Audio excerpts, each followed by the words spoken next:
Go further into the cave. Oh, God!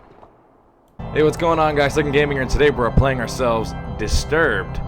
Yeah, I haven't really played a horror game on this channel, so I'm actually kind of looking forward to, doing something like that. The reason I really don't play horror games is because I'm a wuss. I'm a big wuss, but it doesn't seem that bad. It's just a little indie horror game, you pick and choose what your decisions are, but so I'm excited to go ahead and just try it out. Let's see if I don't get disturbed. Another dull day passes as you struggle to manage your failing farm. Your crops are beginning to wilt, and your cow is sick. For some time, the land has been very quiet. The air has grown thick and foul. Each passing day, you feel more uncertain if things will ever return to how they were before. Perhaps it is up to you. You've made up your mind. You're going to do something about it. You stand in front of your humble home, pondering what you should do next. I am gonna go into pick it right now. Bam! Shed. Okay. You attempt to open the shed door, but the door won't budge. You remember locking it some time ago, but you can't remember what you did with the key. Of course you can't. This is how all these games work. I'm gonna go into the house. Entering the house, you feel a subtle uneasiness as if the growing blight outside has penetrated the walls of your safe haven. That's a funny word in there. Safe haven. What a funny word. From what you see, however, everything is the same as you left it. Perhaps this may be a good time to just lay in bed and wish that your problem will just go away. You fight the notion, but the temptation is still there to sleep. Should I lay in bed? I don't know if I should lay in bed. Because, laying in bed's kind of scary. So I'm just going to go and open the chest. You open the chest and find nothing more than a pile of papers. It seems you have less valuables than you anticipated. You close the chest. Okay, I'll read my journal. Dear Journal, another usual day on the farm. The crops are growing with good health. Bethane. Bethane. So I realized this when I was editing the video. It's not pronounced Bethane, it's pronounced Bethan. I'm an idiot and I cannot read, but come on, Bethane was obviously the better choice. Is also doing quite well. Never disappointed with the milk she provides. Bethane's called the cow? If things continue to go well, I may be able to invest in more animals. A farmer can only be so social with a cow. ... Dear Journal, today has been an unfortunate day. Somebody broke into my shed and stole some things. I usually don't mind if someone steals a bite to eat from the garden, but to take my equipment? Well, I put a lock on the door and hid the key. Nobody would ever get into my stuff again. Too bad he lost the key, you stupid idiot. Dear Journal, I woke one night to a foul smell I have never come across before. I took a step outside to see what I could find, but I found nothing after searching about the farm. Whatever it is, it must be bad. I should make a trip into the city to see what this is about. Okay, I'm gonna just go back outside. I don't even want to lay in bed because I'm just I'm thinking, should I do it? No. Okay. I'm not gonna do it. Alright, I'm gonna go to the crops. Let's see you go to the crops. A path divides the crops you have labored so hard to prosper these past months. A penetrating odor reminds you that your plants are decaying away and that time is running short. I'm gonna go into the pen. Oh, what the heck is it on the ground? I'm gonna go ahead and hit save now, just because I don't know what the heck happens. A toxic fume burns your nose as you enter the pen. Your poor cow Jesus, can I read? Your poor cow lays lifeless on the ground as a growing blight what the heck is about the blight? Blight. As a growing blight slowly begins to consume her body. You feel sick to your stomach as you stand here, especially as you stare at the black mushrooms that dot the ground. Inspect the water. I'll inspect the water. You inspect the water looking for anything abnormal. You notice that the water has a dark consistency to it. Dropping a stone into it, black particles from the bottom swirl about like a thunderstorm. Your face shrivels into disgust. Those mushrooms, you're really not supposed to touch mushrooms. Oh, this is why I don't like these games, man. Screw it, I'm not going there. A path divides the crops you have labored, blah, blah, blah, blah. Follow the path. I'll go up the path. You continue down the trail for a while until you see a cave off in the distance. You pause, questioning if there could be something helpful in there. I'll go into the cave. There's a faint whistle from the wind passing between the rocks. The temperature significantly cools as you enter the cave. You notice that there is a different smell, but you welcome it, comparing it to the deathly blight found outside. Go further into the cave. Oh, God! You realize that you have made a terrible mistake even thinking that something helpful can be in here. Run away. Don't.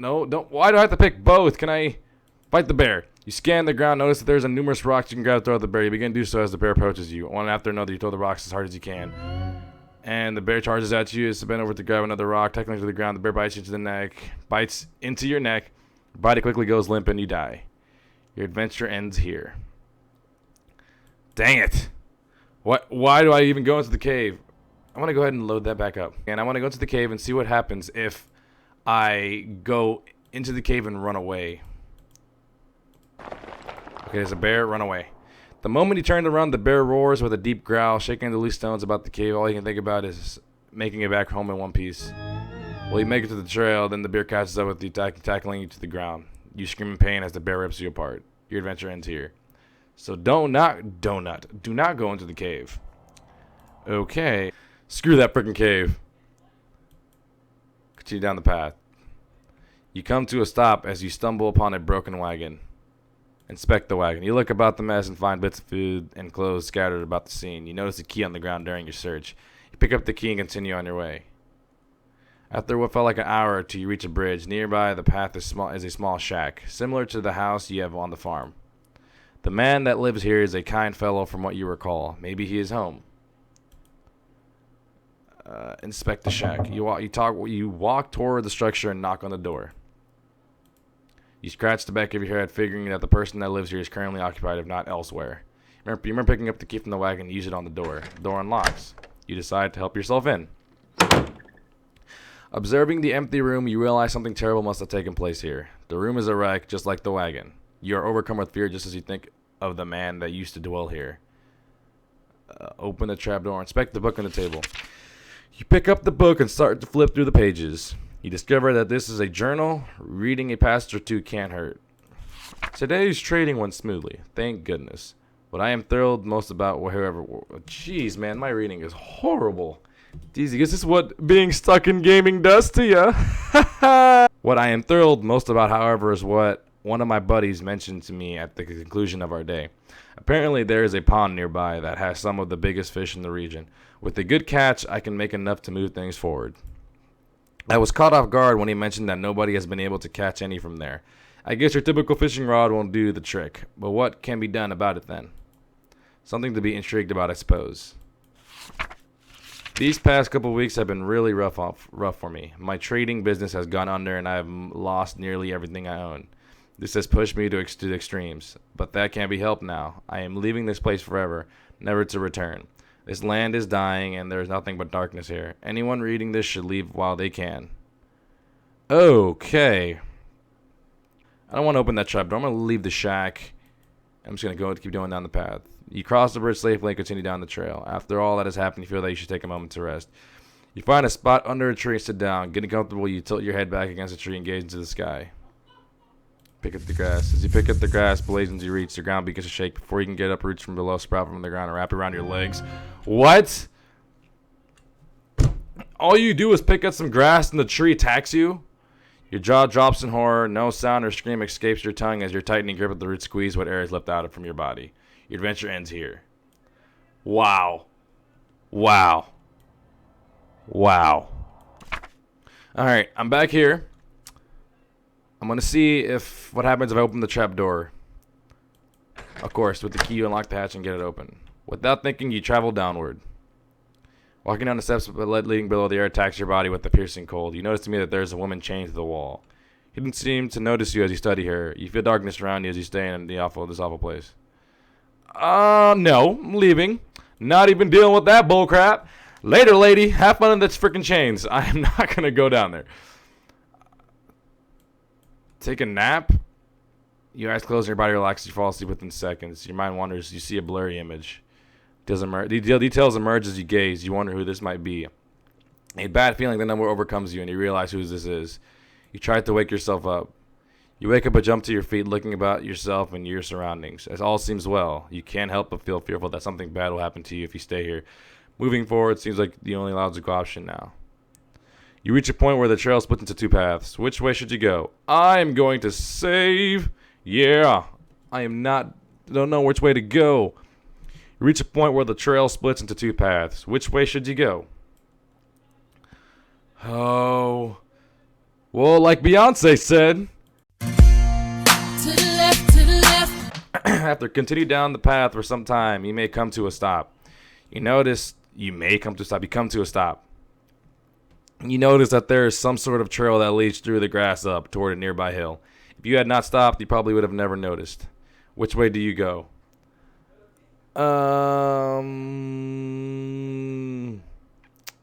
Follow the trail in the grass. Following the subtle trail in the grass, you stumble upon what looks like a grave. Inspect the grave. You approach the grave. You look at the sword with intrigue. Before you can touch the sword, a ghostly figure appears before you. You freeze before the apparition. So just a random dude with a ghost appears before me. What the heck? You, the sword, may I have it? The blade is cursed. I am bound here by the pain of my past. If you desire this sword, free me from it. You slowly motion for the sword. Fool! Only something of pure essence can free me. A rare hope like a flower found in darkness. Okay, I'll listen to you. I'll listen to you. You pause to see that there's a lake nearby. The trail continues on to your right. Inspect the lake. Oh, so somebody's going to pull me in. Dang it.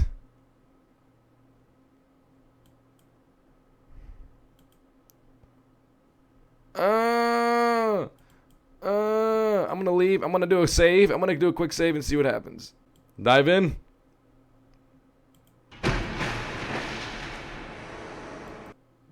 Of course.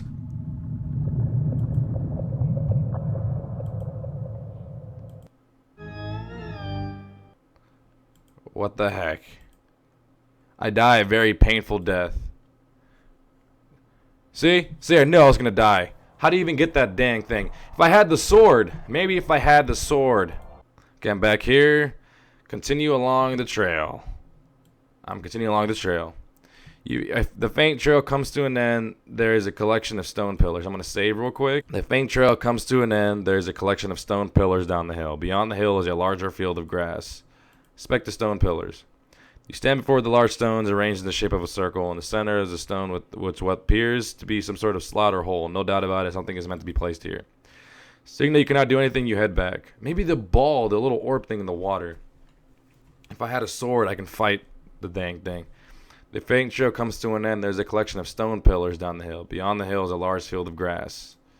Explore the field. You find yourself gazing over a grass field with hills rolling off into the distance. What? Was that a unicorn? As if a trick upon your eyes, you see a unicorn run across the field. It disappears out of sight before you can do anything. Surely the unique powers of a unicorn can help you with your quest, but there's clearly something wrong. If only there was a way to charm it. Okay, I have to go back. There's nothing I can do there. Gotta follow the trail now. You walk for some time and find an endless field of grass. There is a stone well near the path. Inspect the well. You peer down the well. Other than the evident water at the bottom, there's no coin resting against the wall of the well. If possible, you feel you should go down and take the coin. Oh my god. When does this ever end good? This never ends well, ever. So I'm just going to go ahead and save. Inspect the well. I'm going to go down there and see what happens. Grab the coin. You lean over the edge of the well. There's no possible way you can obtain the coin by reaching for it. With this in mind, you turn and climb down along the inner wall of the wall. You take a few successful steps down, but your luck runs out. You misplace your foot and you fall. Tumbling about, your body clashes against the stone walls. With a single knock in your head, you lose all consciousness of your accident. With a splash, you fall into the water. Your body takes effortlessly and you drown without realizing it. Your adventure ends here. Okay. That's a little annoying, isn't it? Not going down for that crap. So the thing is, the motto of this game, the whole lesson is don't stop for anything if you're going on an adventure. Something bad is always going to happen to you. You don't go into caves, you don't go into wells, you don't go into lakes. Just don't do it. Walking over hills of grass and grain, you reach the walls of Aramoa. Several times a year, you come here to trade goods from the farm. From the farm. I don't know, I'm talking like that. You discovered the plague that has spread to your farm has also spread all the way out here. The path before you is overrun with blight. Continue across. You have come a long way. You don't desire to turn back now. You march forward into the tainted soil. Before you can realize what happened, you sink completely under the ill soil. Darkness consumes you, and your lungs struggle for the air. Your body burns in pain as you suffocate and die. Your adventure ends here. It was all for nothing. I'm gonna turn around. So obviously, I gotta go back. I have to go back where the path split. Okay, I'm gonna go back to where the path split next time I'm back. Okay? So this is all the time we got for today, but I will be playing this again. I'll be making a part 2 of this video because I actually do want to beat it. It's a little interesting, you know, the pick and choose. I've been making a lot of bad decisions just because I want to see what happens. But, you know, like I said earlier, never stop for anything because nothing ever works out for you in your favor. But, yeah, I'll be back to play this in another video. If you guys did enjoy this video, please leave a like, comment, subscribe down below, and I'll catch you gamers in the next video. Later.